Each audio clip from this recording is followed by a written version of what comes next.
की जिम्मेदारी और बीमारी, कुछ टेंशन शरीर को बूढ़ा बना दिया है लाला। नहीं तो हम भी अपने पापा की परी थी।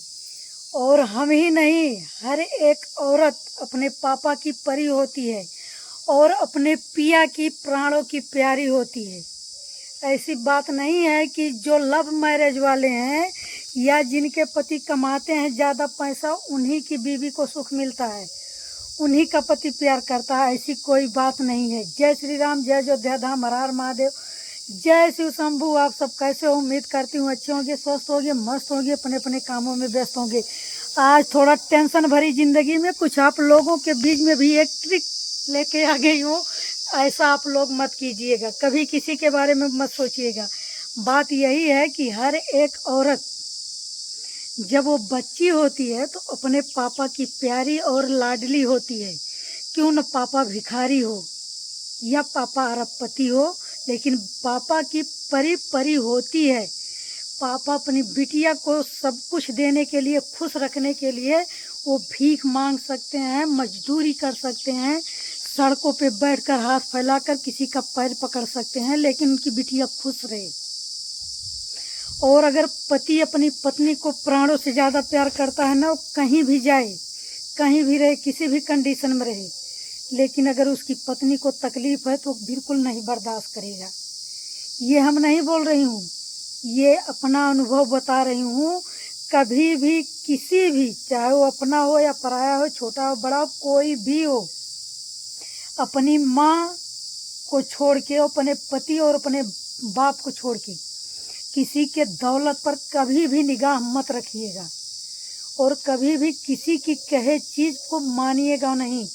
अगर कोई आपको कह दे कि ये चीज़ आपके लिए है, आप इसे मंजूर कर लीजिए, ये आपका ही है, तो बिल्कुल उसको मानने के लिए राजी मत होइएगा, चाहे वो चाहे जो हो। अगर माँ है तो उससे उसकी चीज़ ले सकते हो, बाप है और पति है, बस। तीसरा दुनिया में कोई नहीं है, किसी की चीज़ को लेने का हक नहीं है, ना हमें ना तुम्हें। और दूसरी बात, कभी ये मत मानिएगा माँ बाप शादी कर दिए हैं तो बहुत गलत हुआ है। अरे गलत तो उनके साथ होता है जो लव मैरिज करके आते हैं। चंद्र घंटों के लिए, चंद्र दिनों के लिए, चंद्र महीनों के लिए उनको सुख मिलता है, उनको राजसी ठाट मिलता है, लेकिन उनको कभी ऐसा भी कंडीशन आएगा कि वो बदतर स्थिति में जिएंगे, कभी किसी से कहने लायक नहीं रहेंगे।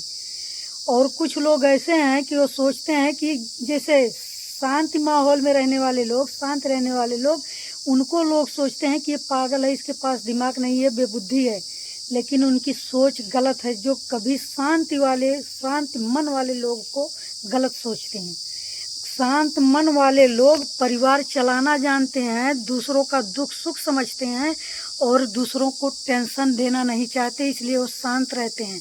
बाकी दिखावे की दुनिया में कौन नहीं चाहता कि हम अच्छी साड़ी पहने, अच्छा गहना पहने, अच्छा अच्छा खाना खाएं या अच्छे स्थानों पे टहलने जाएं, अपने पति के साथ हमेशा रहूं।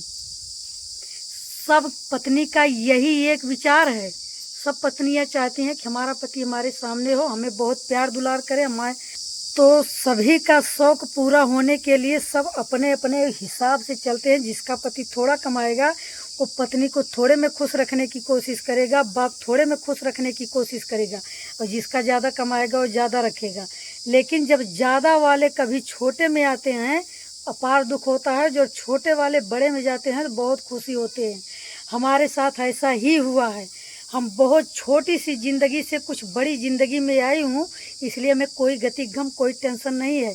लेकिन जो शुरू से बड़े में आया है, भगवान करें कभी वो ना आए, मतलब ना आए। अगर कभी आ भी गया, बड़े से छोटे में आएगा तो उसके ज़िंदगी में परलय आ जाएगी और संभाले नहीं संभलेगा।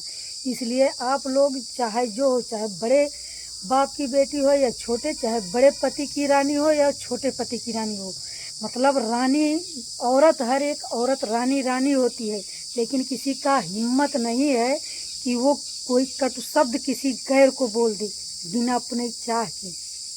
इसलिए कभी किसी के धन को, कभी किसी के सामान को, कभी किसी के चीज़ को ये मत सोचिएगा कि ये हमारे लिए है, हमारा अच्छा होगा। और ये भी नहीं सोचिएगा कि हम उसके लिए रो रहे हैं तो हमारे लिए रोएगा। ये कभी नहीं हो सकता कि तुम उसके लिए रो रहे हो तो तुम्हारे लिए रोएगा, ऐसा भी नहीं हो सकता। इसलिए जहाँ भी रहो खूब मजबूती से रहो। बिल्कुल दुरुस्त रहो, स्वस्थ रहो, मस्त रहो और खूब स्ट्रांग अंदर से बनो कि कोई भी कंडीशन आ जाए, कोई भी स्थिति आ जाए, आप बराबर उससे डट कर लड़ने का हिम्मत रख सकते हो, उससे लड़ सकते हो, क्यों ना कोई भी समस्या हो। आपके अंदर इतना पावर है कि अच्छे अच्छे को आप धूल चटा सकते हो, क्यों ना कुछ भी कोई हो, उससे कोई मतलब नहीं है।